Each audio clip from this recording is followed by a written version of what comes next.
بصوا يا جدعان، أنا كل يوم بطلع البلكونة بالليل بلاقي القمر هو اللي ماشي، والنجمات بتعمل فلاشات في السماء كأنها حفلة دي جي.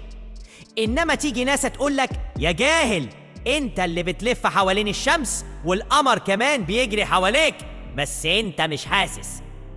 يا سلام، هو أنا قاعد في الغسالة ولا إيه؟